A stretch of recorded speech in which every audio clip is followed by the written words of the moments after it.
maintenant, on va passer au message. Alors, je demande à Denis de venir, que je vais vous présenter. Alors, quand je l'aurai présenté, vous en saurez autant que moi, parce qu'on a fait connaissance il y a quelques minutes. Alors, merci d'être venu. Merci aussi aux personnes qui l'ont amené de Villars-Burquin. Denis, je ne vais pas vous dire d'où il vient, vous allez vite comprendre, dès qu'il ouvrira la bouche. Et ça sera un plaisir, on aime cet accent ici. Je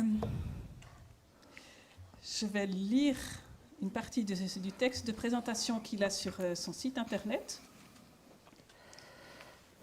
Sa mission est celle d'aider et d'inciter des hommes et des femmes à reprendre leur vie en main, à résoudre leurs problèmes et à développer leurs dons et leurs capacités afin de tirer le meilleur parti de la vie que Dieu leur offre. Passionné de la vie, il reste d'une confiance et d'un optimisme inébranlables malgré les revers de la vie. Il a une grande expérience dans la relation d'aide et le ministère pastoral pour soutenir, conseiller, guider les pasteurs, entre autres dans son église, dans les instituts bibliques de théologie et dans toutes sortes de choses. Il travaille aussi comme consultant et conférencier. Il m'a dit qu'actuellement, sa vie est essentiellement des voyages sur tous les continents pour les pays francophones. Mais oui, francophone. C'est ça, exact. Et hispanophone. Hispanophone. Et il est ici ces jours pour un engagement dans l'école biblique Startup Ministries. Il repart mercredi, mais il a certainement pu donner beaucoup de choses dans ce domaine-là. Et aujourd'hui, c'est nous qui avons la chance de pouvoir l'accueillir. Donc, merci Denis. Je te laisse merci beaucoup, c'est un plaisir. compléter. Donc, vous reconnaissez à la voix que je viens du Québec. Est-ce que vous savez pourquoi on a un drôle d'accent comme ça au Québec? Vous avez déjà posé la question? C'est qu'en fait, on est un petit peuple d'à peu près 8 millions, pas le Canada entier, mais le Québec de 8 millions. Et sur les 8 millions, il y a 6 millions de francophones. Mais en fait, on est entouré de 350 millions d'anglophones. C'est-à-dire, ça, c'est le Canada anglais et le petit pays pas très loin de chez moi qui s'appelle les États-Unis d'Amérique. Donc, ça vous donne une idée un petit peu. Vous donnez une image très, je sais que vous êtes très cultivé ici, vous donnez une image plus visible. Nous sommes le village d'Astérix en Amérique, mais on ne lutte pas contre l'hégémonie romaine, mais anglo-saxonne. Voilà. C'est une joie pour moi d'être ici. Effectivement, ça s'est décidé tout récemment que je puisse venir prêcher ici ce matin, apporter la parole ici ce matin. Je suis quand même assez habitué avec la Suisse. Au moins, je crois que c'est de l'ordre de mon 10e voyage ici. J'ai des amis maintenant, et en particulier la famille Maté qui me reçoit à chaque fois et qui prennent soin gentiment de moi. Ce matin, le titre du message est Libéré, transformé, je ne sais pas, voilà. Mais pour ceux qui ont des petits-enfants, je voudrais vous rassurer, je ne prêcherai pas sur la Reine des Neiges. C'est la chanson. Peut-être déjà, si vous êtes habitué avec la mélodie, ça tourne déjà dans votre tête, dans votre esprit. Mais littéralement, je crois beaucoup, évidemment, que par ma formation, par mon implication dans le corps de Christ, je m'intéresse beaucoup à la transformation des gens. Vous allez voir ce matin. Et donc, le message de ce matin est un message d'encouragement. On va se pencher sur une rencontre entre Jésus et un homme dont la vie était mal en point. Et on va voir comment tout ça a pu se dénouer. Et c'est ça la force du christianisme, c'est la capacité de transformer des vies et d'assurer des dénouements. Si vous voulez, le texte va apparaître à l'écran. Après cela, il y eut une fête des Juifs et Jésus monta à Jérusalem.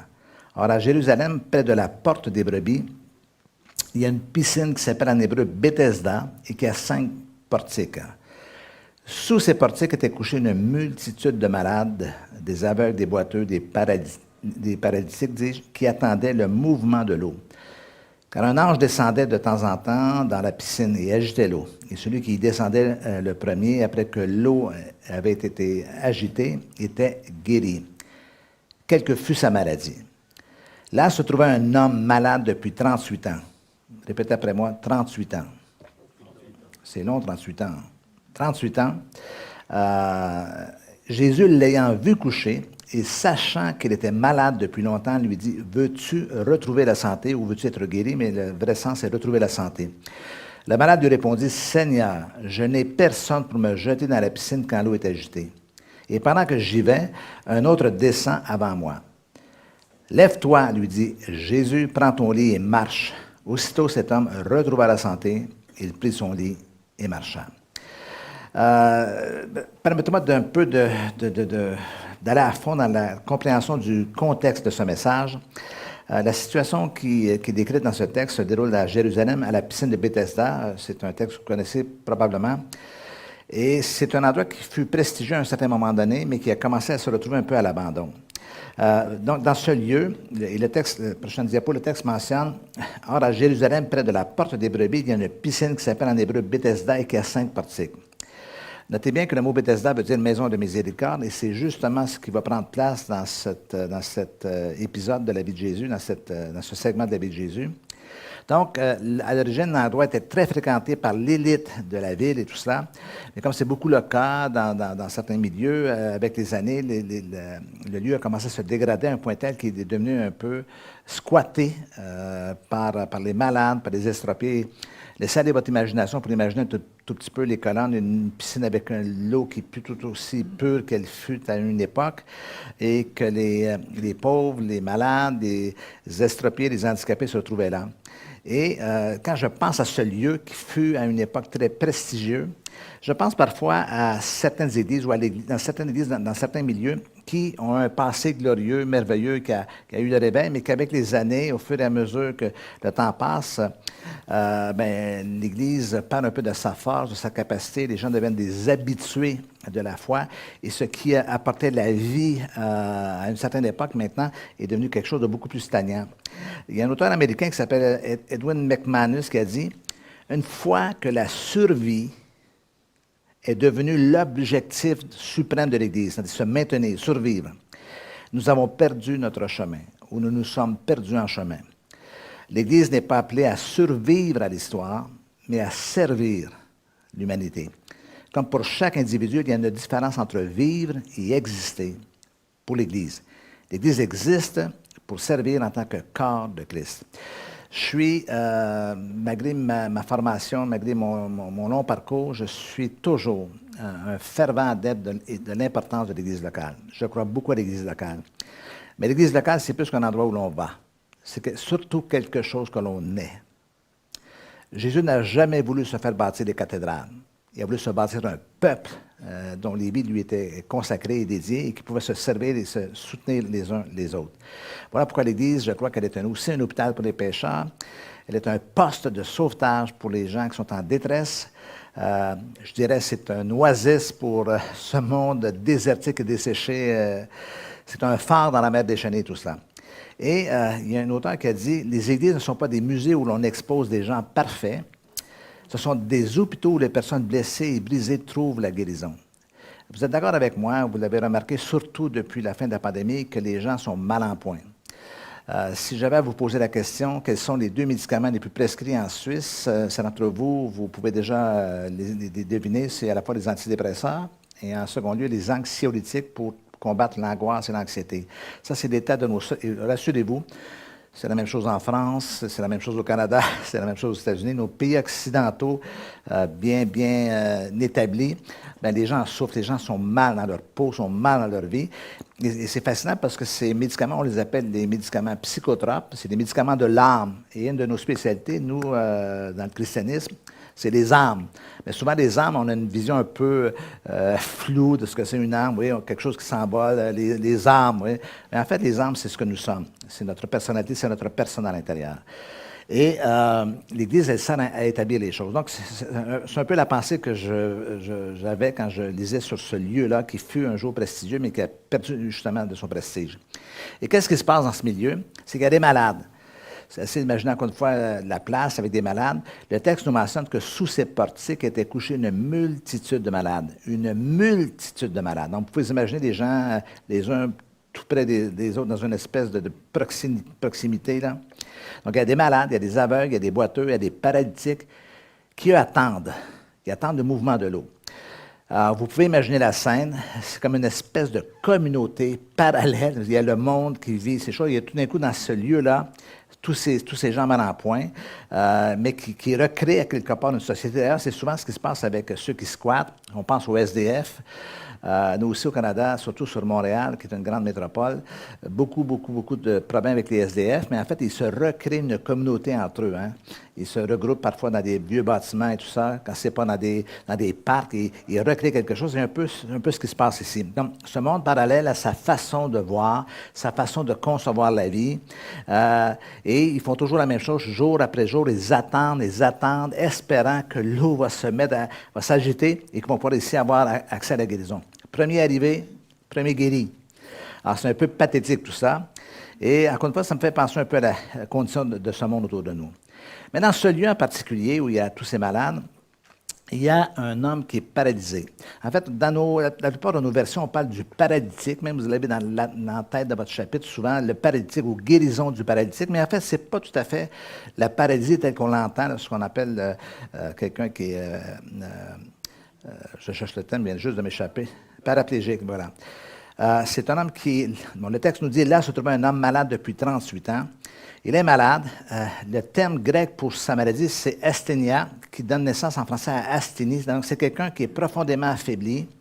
C'est une faiblesse du corps. C'est quelqu'un qui, évidemment, il est invalide, il est infirme, mais il n'est pas quadriplégique et paraplégique non plus. Il est malade. Et c'est un malade chronique puisqu'il est là depuis 38 ans. Donc, ça fait 38 ans que sa condition n'a jamais changé. Il vient là, c'est un habitué. Peut-être qu'il connaissait le monde autour de lui, peut-être qu'il discutait avec les gens autour de lui en disant si l'eau s'agite aujourd'hui, qui serait le premier à se rendre et avoir accès à la guérison. Il est aussi passif-dépendant. Je n'ai personne pour me jeter dans la piscine, le texte mentionne. Donc, il est coincé dans sa situation. Et si personne ne lui donne un coup de pouce ou un coup de main, ben, il ne peut pas être guéri. Alors, imaginez un peu la condition de cet homme-là. Moi, je crois qu'il est assurément découragé, dépassé, déprimé, dépressif, abattu. Mettez tous les synonymes inimaginables, c'est sa condition. À quelque part, quelque chose s'est éteint à l'intérieur de lui. Il y a eu peut-être des miracles dans la vie des gens autour de lui, de certaines personnes qui ne sont plus là maintenant, évidemment, parce qu'ils sont guéris. Mais lui n'est pas guéri. Il est là depuis 38 ans. Je vais m'assurer que vous m'écoutiez. Pas d'espoir. Pour moi, peut-être se dit-il à l'intérieur de lui. Essayer, ne jamais réussir. C'est souvent le constat de certains d'entre nous, à un moment donné, où on essaie. Il y a des belles choses qui se passent dans la vie des autres. On va dû répondre à leur prière, mais nous, on a l'impression qu'on est un peu laissé pour compte. Et c'est l'image que m'évoque cet homme-là. Donc, il est assurément découragé, mais il y a un élément d'espoir, parce que ce gars-là, à mon avis, il a encore la foi. Parce qu'il vient là, quand même, à tous les jours, depuis 38 ans. Il est là tous les jours depuis 38 ans à cette piscine et il a des attentes. Et ça me fait penser, j'ai l'impression que sa foi elle est un peu usée, un peu abîmée, dans le sens que parfois ça tient à un fil. On est toujours là, on est fidèle au Seigneur, on vient à l'église à tous les dimanches, on participe à certaines réunions, mais notre foi tient à un fil, dans le sens qu'on ne voit pas beaucoup de choses se produire dans notre vie. On persévère et on attend que les choses changent, on attend que notre vie change, on attend qu'il se passe quelque chose. Il y a un résidu de foi dans tout ça, mais c'est véritablement pas la foi qui amène un changement, qui provoque quelque chose, une foi érodée, ou du moins qui érode les convictions, mais on se maintient, vous voyez. Il y a beaucoup de chrétiens qui sont comme ça à travers la planète, c'est-à-dire qu'ils se maintiennent, sont en mode de survie, mais je peux utiliser le terme survie de façon péjorative, mais ils se maintiennent, mais ils ne saisissent pas toute la vie que Dieu aurait pour eux. Donc, il est dans un environnement social très particulier. Je reprends le texte encore. Le texte nous mentionne, sous ces portiques étaient couchés une multitude de malades, des aveugles, des boiteux, des paralytiques qui attendaient le mouvement de l'eau. Donc, 38 ans avec des gens aussi amochés que lui. Alors, quand je reviens à cette notion de communauté qui se recrée, qui se tisse, je ne sais pas si ça vous est... Je vois qu'il y a beaucoup de cheveux gris ici. Bon, vous imaginez qu'à un certain moment, vous vous retrouvez dans le cabinet du médecin, soit pour votre cholestérol, votre tension ou quoi que ce soit, ce que j'appelle les troubles des vieux. Et je crois que moi, je fais partie de votre catégorie, donc je ne vous juge pas. Mais qu'est-ce qui se passe quand on s'assoit dans la salle d'attente d'un cabinet de médecin? On parle de quoi? On parle de quoi, là? Dites-le. Hein? On parle de maladie. Et qu'est-ce que vous avez? Vous êtes ici pourquoi? Donc, on se crée une espèce d'univers. Moi, je résiste à cela parce que je suis en déni. Je suis en déni de vieillesse. Et je résiste à cela parce que ça devient une espèce de culture dans laquelle on se morfond dans nos maladies, dans nos rhumatismes, dans tout ça. Vous voyez, c'est comme si c'est devenu identitaire. Ouais, je suis vieux, et j'ai des symptômes, j'ai des courbatures, je suis faible. Donc, imaginez cet homme-là qui est là, dans ce lieu particulier, ce lieu qui est peut-être même que l'eau de la fameuse piscine de Bethesda sent un peu ce que peut sentir une eau qui est stagnante et tout cela. Et c'est son monde, c'est sa vie, c'est son univers. Il est dans tout cela. Donc, tous les jours, quelqu'un l'amène à la piscine et là, il est étendu par terre et il attend quoi? Il attend, il croit que le salut est dans la piscine. Quelque chose va se manifester. Même de nos jours, les théologiens, les historiens ne savent pas c'était quoi le phénomène au niveau de la piscine. Mais il y a Jésus qui passe par là. Et c'est là que c'est intéressant. Parce qu'on peut poser la question, mais pourquoi Jésus vient à cet endroit, à cette place? Il est en route pour Jérusalem, le texte nous mentionne, pour une fête religieuse. Mais je crois que c'est la mauvaise question. La mauvaise question, la véritable question plutôt, est pourquoi il ne s'y arrêterait pas? Pourquoi? Parce que c'est dans sa nature et c'est dans sa mission de faire une œuvre dans la vie des gens. Jésus n'est pas venu tant pour célébrer que pour transformer et pour intervenir. Et vous connaissez un peu ce texte dans Luc chapitre 4, versets 18 et 19, où Jésus, ce jour-là, dans le temple, fait ce qu'on appelle en langage moderne un coming out. Mais un coming out très, très positif dans le sens qu'il explique un peu pourquoi il est venu sur terre. Et le texte mentionne « L'Esprit du Seigneur est sur moi, parce qu'il m'a oint, il m'a appointé pour annoncer une bonne nouvelle aux pauvres. Il m'a envoyé pour guérir ceux qui ont le cœur brisé, pour proclamer aux captifs la délivrance et aux aveugles le recouvrement de la vue, pour renvoyer libres les opprimés, pour publier une année de grâce de la part du Seigneur. » J'ai refait, prochaine diapo, j'ai refait un petit peu l'ordre de ce texte. Si on peut juste un petit peu cliquer sur la prochaine. Oui, il est venu prêcher une bonne nouvelle. Arrêtons-nous un instant. Qu'est-ce qu'une bonne nouvelle? Ou quelle est la différence entre une bonne nouvelle et une nouvelle? Qu'est-ce qui fait d'une nouvelle une bonne nouvelle? Pour qu'une nouvelle soit une bonne nouvelle, il faut qu'elle soit précédée de quoi? D'une mauvaise nouvelle. Okay? Alors, je reviens encore un peu chez le médecin. Vous avez été passer des thèses, vous attendez un peu les résultats de tous ces tests, et là, vous êtes un peu anxieux en disant, j'espère que ça sera une bonne nouvelle, parce que vous anticipez, vous imaginez ce que serait la mauvaise nouvelle. Okay? Et le médecin sort, tout d'un coup, vous dites, écoutez, j'ai une bonne nouvelle pour vous. Là, vous dites, pourquoi vous détendez comme ça? Parce que la bonne nouvelle va changer quelque chose dans votre vie. Alors, dans la vie des gens, puis croyez-moi, à l'heure actuelle, notre monde a désespérément besoin d'une bonne nouvelle parce que les nouvelles ne sont pas bonnes. De Gaza à l'Ukraine, à la Chine, à Taïwan, partout sur la planète, le monde, cette terre est agitée. Mais Jésus est venu pour annoncer une bonne nouvelle. Il est venu pour penser, c'est-à-dire apporter la guérison. Il est venu pour proclamer la délivrance, le rétablissement. Il est venu pour promulguer, pour comme énoncer que maintenant c'est un temps de liberté, de libération.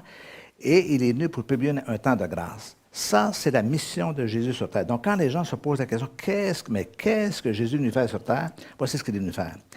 Et ici, Jésus, il est là, il arrive à la piscine de Bethesda, et il commence une série de séquences qui va amener un dénouement dans la vie de la personne. Alors, si vous permettez, c'est comme ça, on va regarder la scène, on va faire quelques arrêts sur l'image. Vous rappelez-vous, dans les bons vieux films Super 8 où on voyait toutes les séquences des images, on va tenter de comprendre qu'est-ce qui se passe au juste. Parce que si on lit d'un premier jet, on dit Jésus arrive là, parle au paralytique, il est guéri, et on passe à autre chose. Mais qu'est-ce qui s'est passé réellement? Premier point, Jésus prend l'initiative. Ça, c'est le premier point, vers le dénouement. Jésus, l'ayant vu coucher, et sachant qu'elle était malade depuis longtemps, lui dit, on va voir dans quelques instants. C'est un texte fascinant parce que cet homme qui est malade, cet homme qui est infirme, ne prend aucune initiative. Il n'a pas interpellé Jésus, il n'a pas crié à Jésus comme dans d'autres récits de guérison. C'est Jésus qui prend l'initiative. Ce n'est pas la personne qui est venue à Jésus, mais c'est Jésus qui est venu à lui. Et c'est intéressant parce que beaucoup de gens, dans leur expérience de conversion et d'expérience d'une rencontre avec Dieu, vont souvent dire ce n'est pas moi qui ai trouvé Dieu, c'est Dieu qui m'a trouvé. Récemment, il y a un théologien très, très réputé. On dit de lui qu'il est le théologien le plus percutant depuis les 80 dernières années. Il s'appelle Jürgen Moltmann. Moltmann. Il est décédé, il avait 93 ou 98 ans.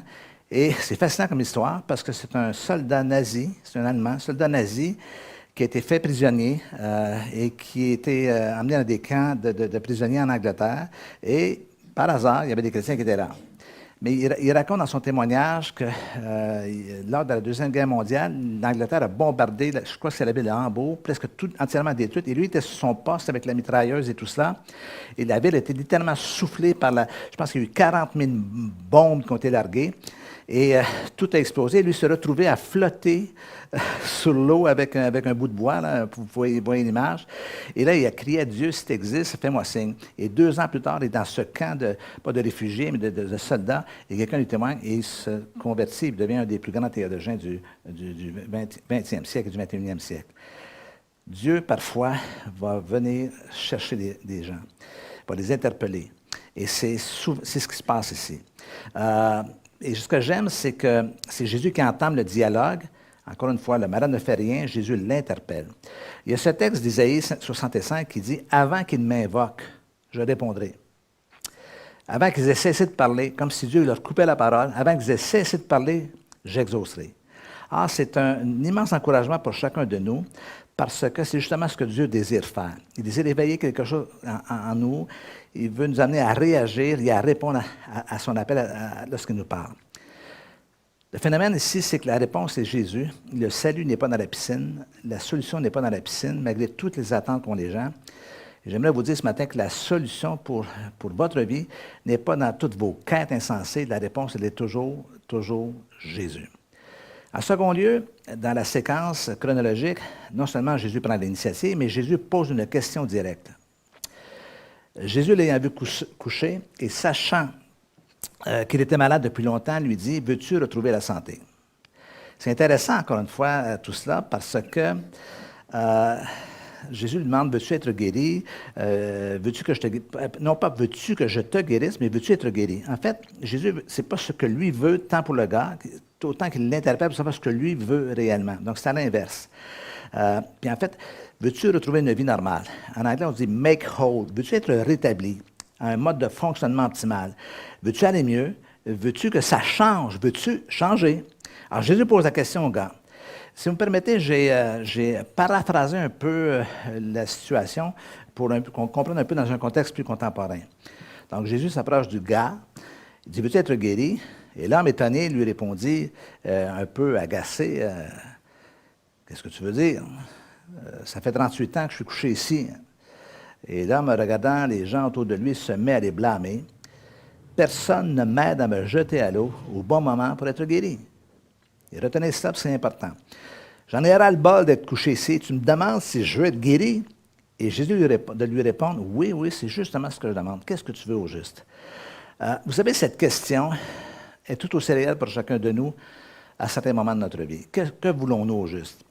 Être rétabli, être guéri, le texte ne le mentionne pas, mais cet homme paralysé depuis 38 ans doit réfléchir. Lorsqu'il est couché par terre ou appuyé sur une colonne ou peu importe sa position, il réfléchit. 38 ans paralysé, la seule chose qu'on a à faire, c'est pas le cerveau qui est paralysé, là. C'est pas son intellect. Donc, il réfléchit.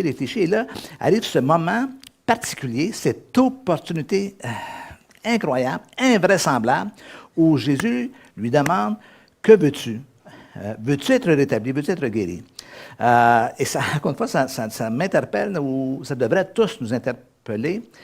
Vais-je continuer à vivre toujours encore comme cela? Vais-je continuer dans cette même routine, dans cette vie un peu qui n'est pas à la hauteur de ce que Dieu attend pour moi?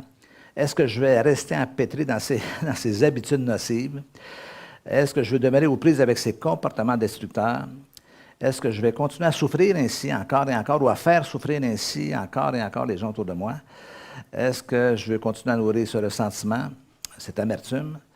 Est-ce que je veux que ça change? Est-ce que je veux changer? C'est moi, encore une fois, revenir à cette notion de changement, de transformation, parce que c'est quelque chose qui, depuis toutes ces années de ministère, m'interpelle beaucoup. Alors, posons-nous la question ce matin, pourquoi les gens ne changent pas?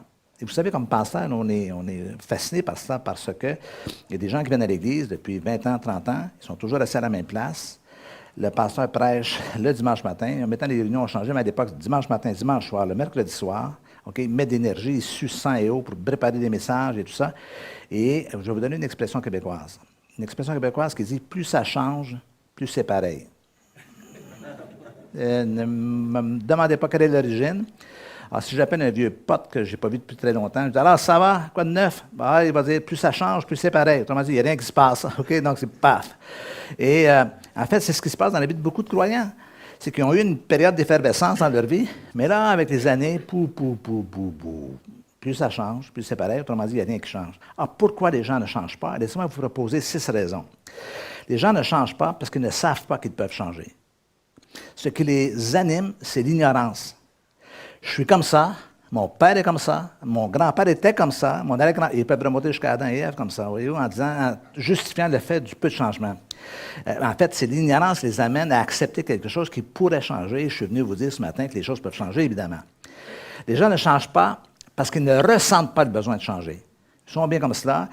Tous les gens autour, et vous avez des amis comme ça, ou peut-être des membres de votre famille, vous dites, mais est-ce qu'il se voit comment il réagit, comment il pète les plombs, comment il soupe au lait, mais lui, ça va, moi, je suis zen, j'exprime mes émotions.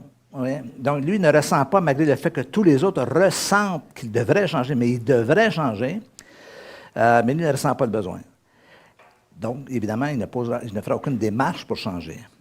Troisièmement, les gens ne changent pas parce qu'ils ne veulent pas changer. Je sais que ça fait un peu jugement un peu direct, mais en fait, les gens veulent, mais ils ne veulent pas. En fait, ils veulent, c'est-à-dire qu'ils montent en eux le désir, l'intention, l'aspiration à, mais quand vient le temps de poser des gestes, ils s'arrêtent là. Dans mon domaine, on appelle ça la résistance au changement et tous les médecins, tous les psys ils connaissent cette notion de résistance au changement. Donc, les gens veulent, mais ils ne veulent pas, ils veulent, mais ils ne veulent pas, et tout ça. Les gens ne changent pas parce qu'ils ont peur de changer. Écoutez-moi bien, cela est très intéressant. Parce qu'il y a une certaine sécurité dans le statu quo, dans le fait de faire du surplace. J'appelle ça, on entend beaucoup parler de nos jours, c'est un classique de la zone de confort. Vous entendez cette expression souvent, il faut que tu sortes de ta zone de confort. Mais pour beaucoup de gens, la zone de confort n'est pas une zone de confort, c'est une zone d'inconfort. Mais il reste dedans quand même. Ce que j'appelle le désespoir confortable ou le confort désespérant. Prenez la version qui vous sied le mieux. Le changement pour eux est perçu comme quelque chose de menaçant parce qu'ils craignent que leur situation ne s'aggrave encore davantage. Donc, ils vont faire du surplace. Et je peux vous poser une question, un peu comme un quiz à la télé. Entre le connu douloureux et l'inconnu générateur d'angoisse, est-ce que vous pouvez me dire ce que les gens vont choisir? Le connu douloureux. Et cela est parfaitement illustré dans le livre d'Exode. Vous allez voir à la maison, Exode, chapitre 6, verset 9. Vous connaissez l'histoire du livre d'Exode? Vous savez que Moïse a été un long moment en Égypte. Il a tué l'Égyptien, et donc il doit quitter l'Égypte pour sauver sa peau. La vie de Moïse, c'est 3 segments de 40 ans. 40 ans en Égypte, 40 ans dans le désert et 40 ans dans l'Exode, dans cette grande épopée vers la terre promise. Et dans le deuxième épisode, deuxième étape de sa vie, il garde les troupeaux, il rencontre sa femme, son beau-père, Jéthro et tout ça, et un jour, il se retrouve au buisson ardent. Et vous connaissez l'histoire. Et au buisson ardent, Dieu l'interpelle. Et Dieu lui dit, encore une fois, ce qui est hyper intéressant, c'est que Dieu l'appelle par son prénom. Moïse, Moïse. Dieu l'appelle d'une façon très personnalisée. Et lui dit que maintenant, il a entendu des prières et des cris de son peuple.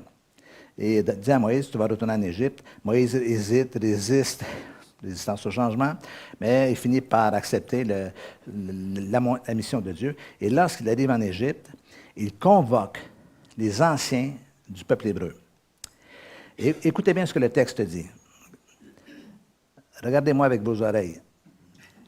OK? L'angoisse et la dure servitude les empêchaient d'écouter Moïse. Ils n'ont pas bougé, là. Ils sont peut-être réunis dans une salle qui ressemble à celle-ci, et Moïse est là. Imaginez, Moïse est là. Moïse est là, et il leur propose un plan de sortie. Et le texte mentionne que l'angoisse et la dure servitude les empêchaient d'écouter Moïse, les empêchaient d'écouter Moïse. Non, non, un peu comme si on veut rester là. 400 ans à faire des briques et des constructions pour Pharaon, n'importe quelle autre opportunité, il faut la saisir. Vous êtes d'accord avec moi? Mais l'angoisse et la servitude les empêchent. Alors, l'angoisse, et je reviens encore à cette notion, c'est quelque chose qui paralyse. L'angoisse est générée par l'inconnu. Et rappelez-vous le texte, lorsque je vous ai posé la question, entre le connu douloureux et l'inconnu qui génère l'angoisse, les gens vont choisir de rester là. Et là, vous avez la réponse et l'explication à beaucoup de gens dont la vie ne bouge pas, n'avance pas, ne progresse pas, que ce soit personnellement, dans leur relation, quoi que ce soit. Mais il y a non seulement l'angoisse dans le texte, il y a la servitude. Et évidemment, ça fait allusion à l'esclavage. En fait, ils sont esclaves depuis 400 ans. Ça veut dire 10 générations selon la façon moderne de voir les choses. Alors, quand ça fait 10 générations, et vous savez qu'on réfléchit beaucoup de nos jours à toute cette question de génération à cause des gros flux migratoires à travers la planète, combien de temps ça prend à quelqu'un pour s'intégrer dans une société? On sait maintenant que ça prend plus qu'une génération. Et eux étaient très, très bien intégrés comme esclaves. Ce qui fait qu'à la longue, ça devient quelque chose qui est de l'ordre de l'identité. Ils pensent comme un esclave, ils marchent comme un esclave, ils réagissent comme des esclaves. Pourquoi? Parce que c'est ce qu'ils sont devenus au fil des années. Donc, leur nature, leur identité propre, c'est l'esclavage. Être esclave, c'est un statut, c'est une identité, encore une fois. Et la seule pensée ou la seule idée d'imaginer être quelqu'un d'autre, c'est impossible. C'est ce que je suis. Et je vous le dis, c'est le cas de bien des gens dans ce monde qui ne peuvent s'imaginer être quelqu'un d'autre, ou devenir quelqu'un d'autre, ou d'être transformé, tout cela. Parce que c'est devenu leur identité. Je suis un alcoolique, je suis un toxicomane, je suis un SDF, je suis. Et le seul fait, la seule proposition d'être quelqu'un d'autre. Alors, l'angoisse et la dure servitude les empêchaient d'écouter Moïse. Enfin, les gens ne changent pas parce qu'ils ne font rien pour changer. Ils espèrent, ils rêvent, ils en parlent, ils imaginent, ils aspirent, ils souhaitent, mais ils ne prennent pas les moyens pour corriger leur situation. La réflexion précède le changement, mais ne change strictement rien. Vous pouvez passer votre vie entière à réfléchir, et à réfléchir. Si vous ne bougez pas, les choses ne changeront pas. Je peux vous donner une image du Nouveau Testament? Rappelez-vous, je vais utiliser ça, c'est assez solide pour que je m'assoie, non? Oui. Vous connaissez l'histoire du fils prodigue? OK? Un jour, il se retrouve assis avec les pourceaux. Et dans des conditions douloureuses de sa vie, son cerveau repart. Il se met à réfléchir. Et qu'est-ce qu'il se dit à lui-même? Il dit, combien d'ouvriers chez mon père sont beaucoup mieux traités que je le suis à l'heure actuelle? Et là, il commence à un dialogue intérieur. Il commence à se parler. Il se dit, je me lèverai, j'irai vers mon père, j'irai dire, papa, pardonne-moi, j'ai péché contre le ciel et contre toi. Je ne suis même pas digne d'établir ton fils. Traite-moi comme un de tes serviteurs. Vous connaissez ce texte-là? Okay? Est-ce que sa façon de penser, elle est bonne? Quand il se parle ainsi, est-ce que c'est bien? Je me lèverai, j'irai vers mon père. En fait, c'est la repentance. C'est bien, hein? Mais il est où, le gars? Il est toujours avec les pourceaux. Il a beau avoir un super de beau scénario de changement dans sa vie, il est toujours avec les pourceaux. Il n'y a rien de dénoué. Où le dénouement prend place, et le texte mentionne dans le verset suivant, et il se leva, et il alla vers son père, et on voit le dénouement qui prend place, son père l'attendait au champ. Or, la réflexion précède le changement, mais ne change strictement rien. Il y a un jour ou l'autre, il faut passer à l'action et poser des gestes concrets pour que les choses changent. Est-ce que vous êtes avec moi ce matin? Et dernièrement, les gens ne changent pas parce qu'ils ne peuvent pas changer. Ils sont confrontés à leur incapacité, malgré la meilleure des volontés. Et l'apôtre Paul a mis le doigt sur cette réalité lorsqu'il a dit « J'ai la volonté, mais non le pouvoir. Je veux, mais je ne peux pas. » On retrouve ça dans Romains chapitre 7. Je sens en moi une loi qui lutte contre mon entendement. Le bien que je veux faire, je le fais pas. Et le mal que je ne veux plus faire, je le fais. Et dans un cri un peu de désespoir, j'imagine, qui me délivrera de cet état ou de cette condition, de ce corps de mort? Et la réponse c'est Jésus. Grâce soit rendue à Jésus-Christ. Est-ce que je peux vous poser une autre question ce matin? Vous savez, les Suisses, vous êtes tellement sages, vous êtes tous des gens bien, super. OK? Nous, on est un peu plus excités, les Québécois. Quels sont ceux qui croient ici que Jésus peut changer une vie? Levez la main. Wow, vous avez dégainé assez rapidement. Hein? J'aimerais vous dire quelque chose ce matin. Je ne crois pas que Jésus change des vies. Ouh, ne fais pas d'anxiété, tu vois, ça, appelle pas le passant, dis Luc, c'est qui ce gars-là, avec un drôle d'accent qui vient, bon. Je ne crois pas que Jésus change des vies. Je crois que Jésus change des personnes. Et quand la personne se met à changer, qu'est-ce qui se passe?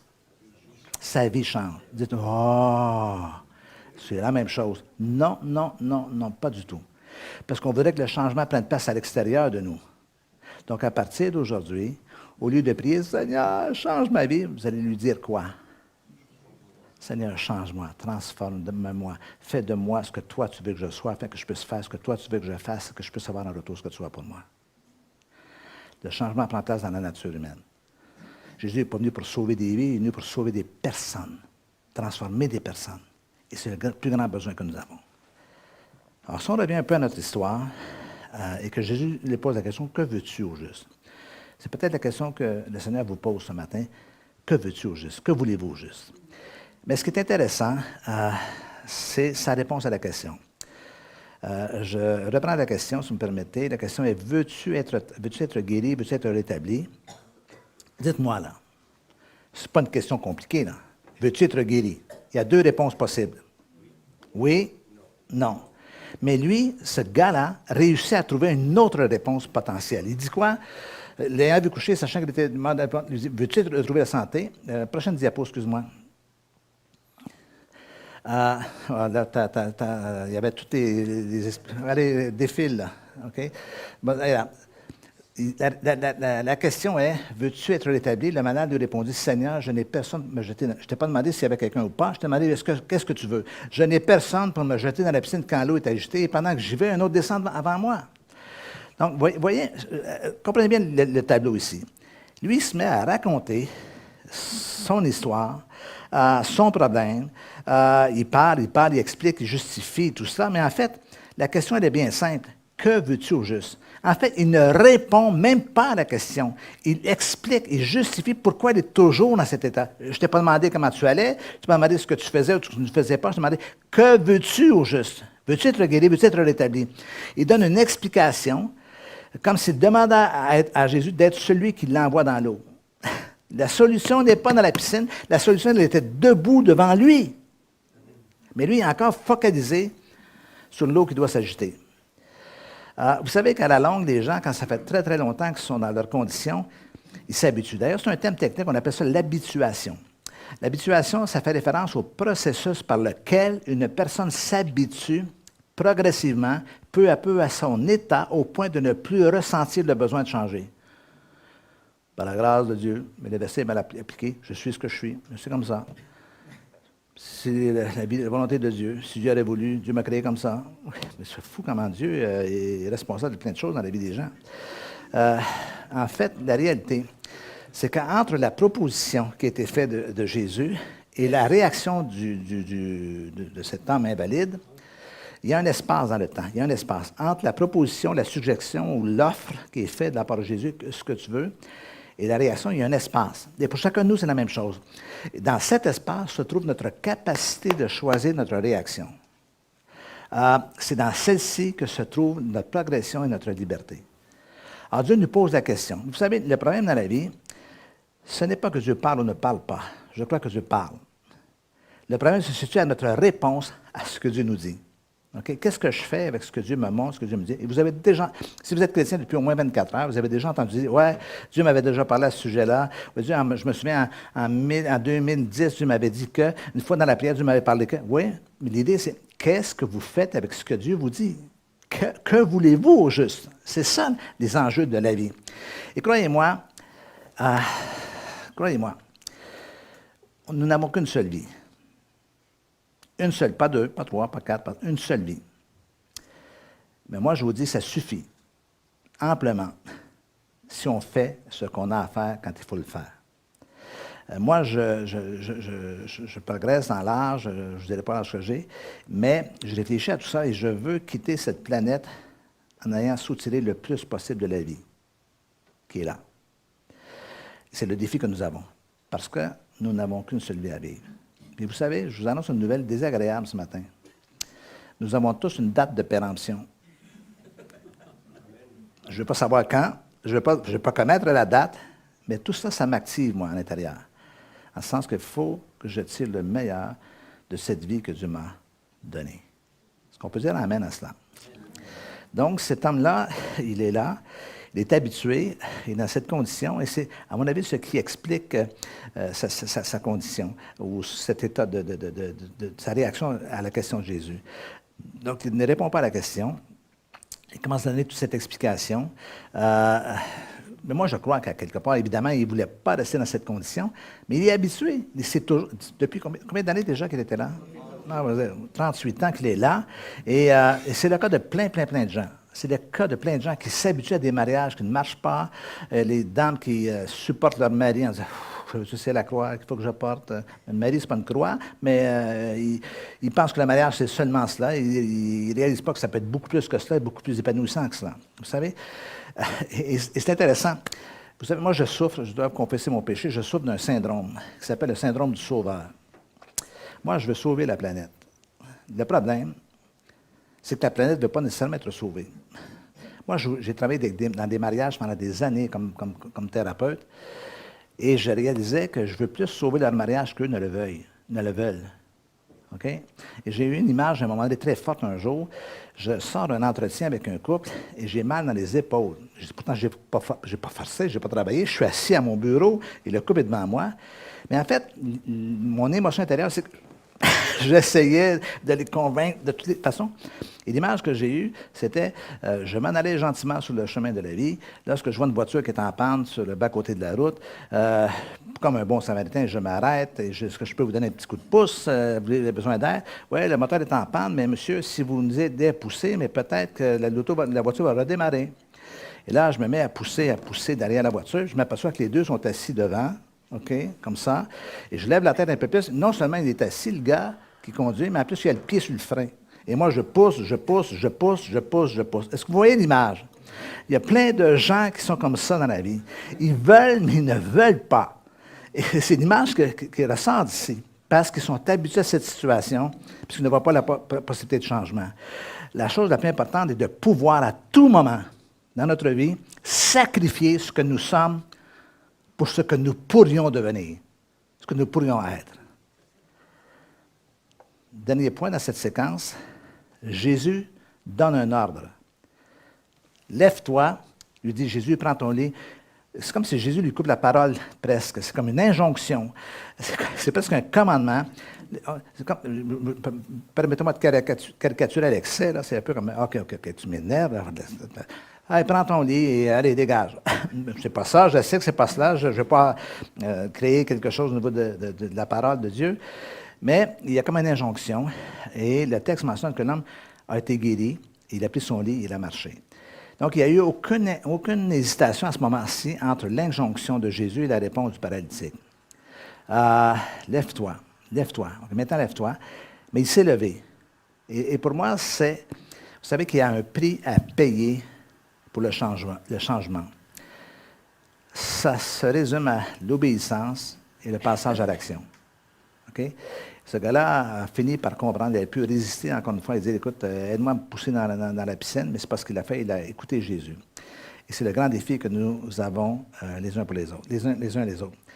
Sam Shoemaker est un pasteur fascinant qui est décédé. C'est un homme son ministère a eu une apogée entre les années 1930 et les années 1950. Il a dit, lorsque nous abandonnons notre volonté à Dieu, nous découvrons que ses plans pour nous dépassent de loin tout ce que nous aurions pu imaginer pour nous-mêmes. Okay? Ce que Dieu veut pour moi est supérieur à ce que je peux m'imaginer. Et croyez-moi, je vous le confirme par ma propre vie. Vous savez, je ne peux penser à ces textes-là sans me rappeler ma conversion, ma propre conversion. Juste rapidement, je conclue là-dessus. Je pense que j'ai amplement dépassé le temps. Vous êtes toujours quand même avec moi? OK. Je me suis converti à l'âge de 20 ans, suite à une adolescence assez chaotique pour différentes raisons, dont entre autres le fait que mon père est décédé quand j'étais assez jeune, donc ça a eu un impact dans ma vie, maintenant je le sais. Et je me fais, un vieil ami que je n'ai pas vu depuis longtemps me témoigne de Jésus. Puis dans le dialogue qu'on a ensemble, il essaie de me convaincre, évidemment. Puis il me dit, Denis, est-ce que tu as quelque chose à perdre? Ben, je dis, non, je n'ai rien à perdre. Écoutez bien ce que j'ai répondu. Je n'ai rien à perdre, rien. Mais je tenais à mon rien. Mais Denis, qu'est-ce que tu as de décider? Tu n'as rien. Oui, mais je tenais à mon rien, moi. Et c'était quoi le rien? C'était rien. Mais il y a plein de gens qui sont comme ça. Qu'est-ce que tu vas perdre? Ben, je ne sais pas. Ça ne peut qu'être mieux. Oui, mais pas sûr. Alors, imaginez-vous que si ce jour-là, le 14 février 1975, elle dit, ce n'est pas pour savoir mon âge, ce n'est pas le but, mais le 14 février 1975, si j'avais dit non, je ne sais pas, on verra, je vous annonce une nouvelle, je ne serais pas ici aujourd'hui. Je ne serais définitivement pas ici aujourd'hui. Comment qu'une décision face à une proposition de Dieu peut amener un changement dans notre vie? Est-ce qu'on peut dire amen à cela? Est-ce que je peux vous demander de vous lever, s'il vous plaît? J'aimerais terminer par un mot de prière. Seigneur Dieu Tout-Puissant, tu es tellement, mais tellement intéressé à notre condition, à notre vie, à notre personne. Tu veux nous changer non pas parce que tu n'aimes pas ce que tu vois, mais parce que tu sais ce que tu pourrais faire à chacun de nous. Une valeur ajoutée, une vie améliorée, une condition améliorée, une personnalité transformée, remplie de ta présence. Seigneur, je sais que je suis dans une église ce matin, que tous ces gens-là te connaissent, ou du moins te confessent. Mais je prie, Seigneur, pour tous ceux qui sont un peu stagnants dans leur vie, que les choses ne changent pas. Plus ça change, plus c'est pareil. Seigneur, je prie en ce moment que tu les touches, que tu parles à leur cœur, par la présence de ton esprit. Seigneur, l'assurance que nous avons, c'est que tu vis en nous par ton Saint-Esprit. Et ton Saint-Esprit veut faire cette œuvre de transformation, de nous libérer, Seigneur, de ce qui nous entrave, ce qui nous empêche d'être ce que toi, tu veux que nous soyons et qui nous empêche de faire ce que toi, tu veux que nous fassions. Et d'avoir en retour, Seigneur, bien sûr, ce que tu as pour chacun de nous. Seigneur, je prie que tu fasses cette œuvre en ce moment. Seigneur, toi seul peux le faire et nous savons que toi seul veux le faire aussi, désire le faire aussi.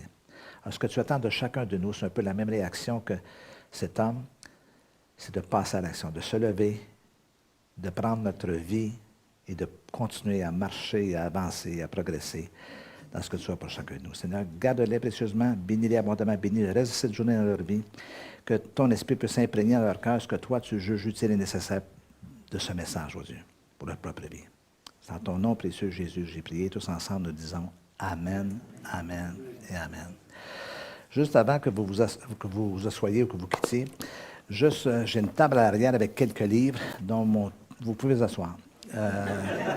Non, mais les Suisses sont tellement obéissants. Non, mais vous devez déménager au Canada, venir influencer les Québécois, ou les Français surtout. Les Français sont assez indisciplinés. Il y a des Français dans la salle. Je vous aime, j'aime la France, ma femme est française, mais c'est pas la discipline, c'est pas la rigueur. Mon tout dernier livre, qui s'appelle Libre, enfin libre, qui porte sur la transformation, le changement, guérir, établir et tout ça. Donc, c'est presque un testament, c'est-à-dire toutes ces années passées aux côtés des gens, tout ce que j'ai retiré, tout cela. Si cela vous intéresse, je vais me tenir à la table à la fin. J'ai quelques quinzaines d'exemplaires pour vous. Et faites en sorte que je ne retourne pas au Canada aussi chargé que lorsque je suis arrivé. Et donc, j'ai un autre livre aussi qui est mon premier, qui parle du bonheur. Est-ce que vous savez que le premier message que Jésus a prêché sur la surface de la planète Terre, du moins celui qui a été documenté, le Sermon sur la montagne, l'introduction au Sermon sur la montagne porte sur le bonheur, les béatitudes. Quels sont ceux qui ont déjà lu les béatitudes? Donc, levez la main, ceux qui ont déjà lu les béatitudes, super. OK, maintenant, levez la main droite, dites, Pasteur Denis, je vous promets de dire toute la vérité, rien que la vérité et juste la vérité. Quels sont ceux qui ont compris les béatitudes? Il y a sûrement quelqu'un qui a au moins une patte, même pas. Donc, vous savez, les béatitudes, c'est comme des tweets de Twitter ou de X. C'est une petite phrase, mais qui englobe plein d'informations. Donc, si ça vous intéresse, j'en ai quelques exemplaires aussi. Donc, que Dieu vous bénisse abondamment. Merci. Merci au pasteur aussi qui a accepté de prendre le risque d'accueillir un Québécois inconnu. Et c'était une grande joie pour moi d'être au milieu de vous ce matin.